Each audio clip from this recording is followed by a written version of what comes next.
पाकिस्तान की overall economy पर, इस पर हम गुफ्तगू करेंगे। डॉक्टर शुजात फारूक साहब माहिर माशियात हैं, हमारे साथ मौजूद हैं। बहुत शुक्रिया डॉक्टर साहब, प्रोग्राम के लिए आपने वक्त निकाला। ये जो तवक्को की जा रही थी कि 4 रोज़ में IMF के साथ मुज़ाकरात ख़त्म हो जाएंगे, ये इसमें 1-2 रोज़ की जो तौसी है, इससे क्या कुछ शकूक व शुबहात पैदा हो रहे हैं कि पाकिस्तान कन्विंस नहीं कर पा रहा IMF को जो इक़दामात पाकिस्तान की जानिब से उठाए गए? जी जी, उसमें मेरे ख्याल से तीन एरियाज में स्टिल जो हमारी कमिटमेंट थी IMF के साथ, हम शायद वहां पे अभी उस कमिटमेंट को पूरा नहीं कर पाए। एक तो आप देखें गर्दिशी कर्जा है पावर सेक्टर में, तो IMF ये कह रहा है कि जी इस गर्दिशी कर्जे को आप मुंजमद करें, जो कि बहुत ज्यादा बढ़ता जा रहा है। दूसरा IMF का ये कि आप जो गैस की प्राइसेस हैं, आप गैस की प्राइसेस को भी इंक्रीज करें, क्योंकि आपको पता है कि गैस के अंदर भी डेफिसिट है। और थर्ड जो चीज है वो प्राइवेटाइजेशन है। तो मेरे ख्याल से ये वो 2-3 पॉइंट्स हैं कि जो हमने स्ट्रक्चरल, ये जो हमारा स्टैंड बाय एग्रीमेंट था, हमने इसमें एग्री किया था, और हमने शायद इसके ऊपर अभी उस लेवल पे प्रोग्रेस नहीं किया। लेकिन मेरे ख्याल से ये कोई बहुत बड़ी चीजें नहीं है। हमने 80-90% जो कमिटमेंट थी वो पूरी कर चुके हैं। तो मेरे ख्याल से एक दिन का उन्होंने अपना ट्रिप एक्सपेंड किया है, और मेरे ख्याल से उसमें ये कंक्लूजन हो जाएगा। सही। और डॉक्टर साहब, ये तो अभी जाहिर है कि जो थर्ड इंस्टॉलमेंट है, जो स्टैंड बाय अरेंजमेंट है, ये तो उससे मुतालिक बात हो रही है। जो असल प्रोग्राम पाकिस्तान को चाहिए, जो कि हाई वॉल्यूम प्रोग्राम होगा, फिर उस पर कन्विंस करना कितना मुश्किल होगा जब हम थर्ड इंस्टॉलमेंट के लिए भी अभी मुज़ाकरात के लिए एक दिन बढ़ाने पर मजबूर हो गए? देखिए, ये तो मेरे ख्याल से अभी हो जाएगा। मुझे कोई इतना, आई एम प्रेटी श्योर, अगर आप पिछली भी मीटिंग देखें तो उसके अंदर भी छोटे छोटे डेडलॉक्स आते हैं, इस तरह की चीजें आती हैं, क्योंकि अक्सर गवर्नमेंट, जिस तरह IMF कहता है जी आप बहुत सी टारगेटेड सब्सिडीज दें, अनटारगेटेड सब्सिडीज ना दें, सैलरीज को इंक्रीज ना करें। लेकिन आपको पता है जिस तरह पाकिस्तान में इस वक्त इन्फ्लेशन जा रही है, 28% इस साल भी है, तो जाहिर है वो एक प्रेशर होता है कि जी आपने सैलरीज भी इंक्रीज करनी है। फिर आपको पता है गवर्नमेंट बहुत सी सब्सिडीज भी दे रही होती है, पावर सेक्टर में सब्सिडीज, पेट्रोल के ऊपर। तो ये, लेकिन मुझे लगता है कि ये 1-2 दिन में ये इशू रिजॉल्व हो जाएगा, और ये stand by program successfully complete हो जाएगा। यस, जो अगला प्रोग्राम है उसके लिए बड़ी हमें केयरफुली होमवर्क करना है, क्योंकि आप फाइनेंस मिनिस्टर को देखें तो वो कह रहे हैं कि जी हमें कुछ 7-8 अरब का प्रोग्राम चाहिए, और एक मीडियम टर्म 3 to 4 ईयर के लिए प्रोग्राम चाहिए। तो उसके लिए हमें बड़ी केयरफुली प्रेपरेशन करनी है। प्रेपरेशन इस कॉन्टेक्स्ट में, जिस तरह आपने शुरू में बताया कि जी हमारी मॉनेटरी पॉलिसी देखें, इस वक्त बड़ी टाइट मॉनेटरी पॉलिसी है। इंटरेस्ट रेट जो रिसेंट अभी मॉनेटरी कमेटी है उसने सस्टेन रखा है, उसको इंटरेस्ट रेट को इसलिए सस्टेन रखा जा रहा है कि ये शायद इन्फ्लेशन को कम करे। और दुनिया में इस वक्त देखें इन्फ्लेशन है 6-7%। पूरी दुनिया में टाइट मॉनेटरी पॉलिसी है, और टाइट मॉनेटरी पॉलिसी इन्फ्लेशन कम करती है। बदकिस्मती से पाकिस्तान में ये कम नहीं हो रही, इन्फ्लेशन कम करने में हेल्प नहीं करेगी। अच्छा, तो डॉक्टर साहब, फिर ये इन्फ्लेशन कम ना हो पाकिस्तान में, ये क्यों ये फार्मूला नहीं कामयाब? जब हम दुनिया भर में इसके रिजल्ट देख रहे हैं, तो यहाँ पर क्या इंटेंशन नहीं है गवर्नमेंट की? कोई लॉन्ग टर्म इकोनॉमिक पॉलिसी नहीं आ पाती? हर थोड़े अरसे के बाद एक नया फाइनेंस मिनिस्टर हम देखते हैं, इसकी बेसिक वजूहात हैं क्या? देखिए, इन्फ्लेशन के 2 फैक्टर हैं। एक तो चले ठीक है कि आपकी मॉनेटरी पॉलिसी है कि आप पैसे को मार्केट के अंदर कर्टेल करते हैं, लेकिन आप जरा बड़े गौर से देखें कि जहां हमने इतना हैवी इंटरेस्ट रेट रखा हुआ है कि जी 22% है, उससे प्राइवेट बोरिंग नहीं हो रही है मार्केट के अंदर। लेकिन हमारे जो बैंक हैं उनके मजे लगे हुए हैं पाकिस्तान में जी, इसलिए कि 90% जो बोरिंग है वो गवर्नमेंट कर रही है।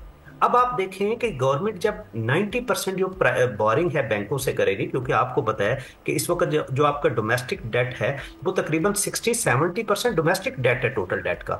इतना बड़ा डेट जब गवर्नमेंट बैंकों से लेगी, तो फिर क्या कर रहा है कि गवर्नमेंट उसका इंटरेस्ट पे करने के लिए कर्जे, नए नोट छाप रही है। तो जहां एक तरफ गवर्नमेंट अपनी टाइट मॉनेटरी पॉलिसी से पैसा मार्केट में कम आने दे रही है, दूसरी तरफ गवर्नमेंट क्या कर रही है, नए नोट छाप रही है। तो नए नोट छापने से वो इन्फ्लेशन उसी तरीके से चल रही है। दूसरी जो चीज आप कह रहे हैं वो ये देखिए कि जब आप जाहिर है IMF के पास जाएंगे तो IMF सिंपल ये कहेगा कि आप टैक्सेस और लगाएं, आप टैक्सेस और लगाएं। वो कहेंगे बिजली की कीमतें बढ़ाएं, तेल की कीमतें बढ़ाएं, गैस की कीमतें बढ़ाएं। तो ये सारी जितनी चीजें हैं देखें, ये इन्फ्लेशन को ट्रिगर करेंगी। हमारे मुल्क में आप देखें जो गवर्नमेंट बड़ी खुश हो रही है कि जी हमने 30% टैक्स रेवेन्यू इंक्रीज किया है, और उसमें नॉन टैक्स रेवेन्यू तकरीबन कोई 130% इंक्रीज हुआ है। एक कमजोर इकोनॉमी, उसके ऊपर आप और टैक्सेस लगाए जा रहे हैं। तो जब और टैक्सेस लगाएंगे तो लोगों की एक तरफ परचेजिंग पावर कम होगी, और दूसरी तरफ जाहिर है ग्रोथ नहीं है, तो वो इन्फ्लेशन उनके लिए अनटॉलरेबल होगी। तो जब तक आपकी ग्रोथ नहीं होगी, आप IMF के जंगल से बाहर नहीं निकलेंगे, आप अपनी पॉलिसी सीधी नहीं करेंगे, ये इन्फ्लेशन उस वक्त तक चलती रहेगी। सही। और डॉक्टर साहब, जिस तरह ये अभी एनर्जी टैरिफ को बढ़ाया जा रहा है, जिस तरह ये टैक्सेस में इजाफा किया जा रहा है, तो ये इससे फिर इंडस्ट्री भी मुतासिर हो रही है, इससे फिर आपकी एक्सपोर्ट्स भी मुतासिर हो रही हैं। तो ये IMF के प्रोग्राम्स तो आप लेते जा रहे हैं, लेकिन फिर ये वापसी का कोई तरीक़ाकार तय करना पड़ेगा, कोई ऐसे इक़दाम उठाने पड़ेंगे जो कि अपनी एक्सपोर्ट्स को बढ़ाकर फिर इसको किसी हद तक कवर किया जा सके। देखिए जी, हम बहुत से कमजोर इंडिकेटर के साथ अक्सर इकोनॉमी को देख रहे होते हैं। बहुत से लोग ये कहते हैं कि पिछले 5-6 महीनों में अगर आप देखें तो हमारा एक्सचेंज रेट बड़ा स्टेबल है, वो 280 पे रुका हुआ है। ठीक है, 280 पे रुका हुआ है, क्या आपकी इकोनॉमी स्ट्रांग है? देखिए, एक इकोनॉमी स्ट्रांग होनी चाहिए, एक्सचेंज रेट स्टेबिलिटी मैटर नहीं करती है। तो सेम बिल्कुल आपने बजा फरमाया है कि हमें हार्ड इशू की तरफ जाना चाहिए। इस साल अगर आप देखें तो आपका बजट जो 14,000 अरब है, उसमें से 7,000 अरब रुपया इंटरेस्ट पेमेंट में जाएगा। जहां एक तरफ पिछले जुलाई से लेके जनवरी तक गवर्नमेंट ने प्राइमरी बैलेंस होता है कि आपके जो रेवेन्यू है और एक्सपेंडिचर है, उसमें 1.5 ट्रिलियन सरप्लस है। लेकिन दूसरी तरफ देखें तो हमने 4,000 अरब रुपया इंटरेस्ट पेमेंट दी है। तो इस वक्त आपकी जो इंटरेस्ट पेमेंट है वो आपके डिफेंस बजट से भी 4 गुना बड़ी बन चुकी है। तो जब तक देखिए ये इंटरेस्ट पेमेंट को हम कर्टेल नहीं करेंगे, हम आगे को नहीं जाएंगे। नंबर 2, आप देखें IMF के पास आप कब जाते हैं? जब आप वेंटिलेटर पे होते हैं। तो जब आप वेंटिलेटर पे होते हैं, कोई भी मरीज जब वेंटिलेटर पे होता है तो उस मरीज को नहीं कहा जाता जी तुम काम करो, तुम जाके कोई दौड़ करो, उसको कहा जाता है रेस्ट करो। ये आप नोट कर लें कि जब तक हम IMF के साथ प्रोग्राम में रहेंगे, हमारी इकोनॉमी ग्रो नहीं करेगी।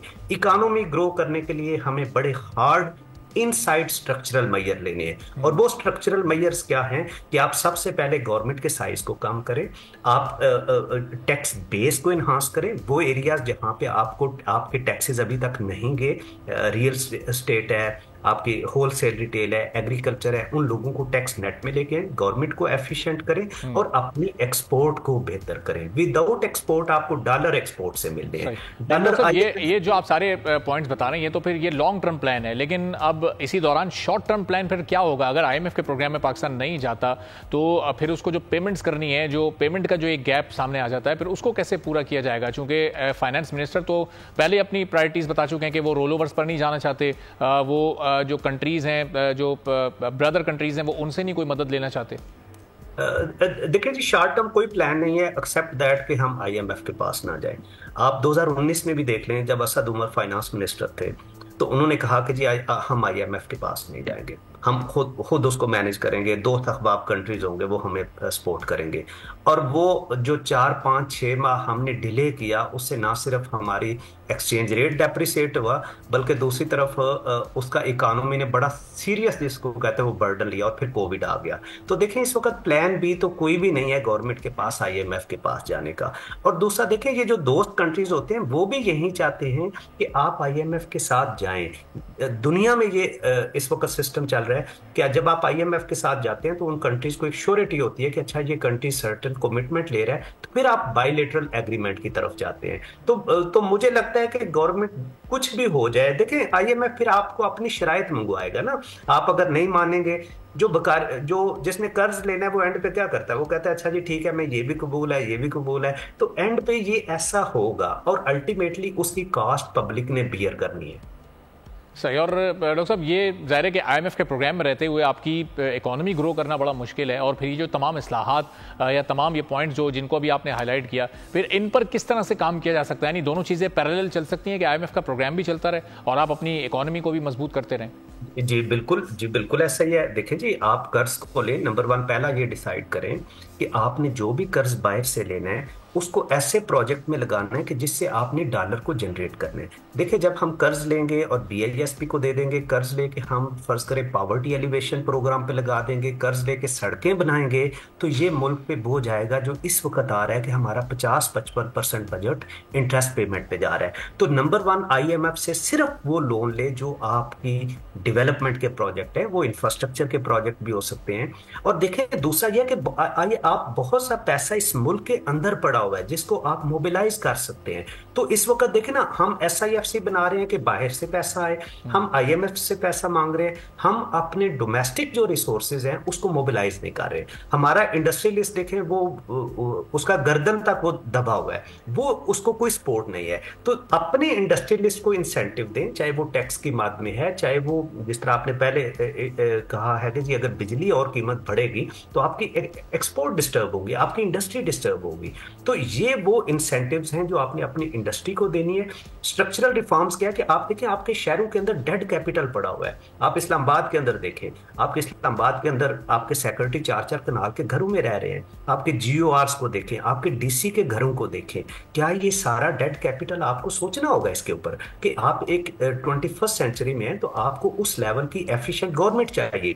इसी तरह आप देखिए 18th अमेंडमेंट हुए 14-15 साल हो गए, आज तक हमने मिनिस्ट्रीज को काम नहीं किया। प्रैक्टिकली आपकी फेडरल गवर्नमेंट का साइज 1/3 हो जाना चाहिए।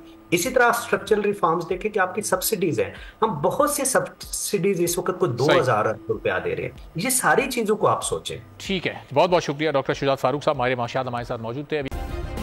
सब्सक्राइब करें और बेल दबाएं ताकि कोई खबर रह न जाए।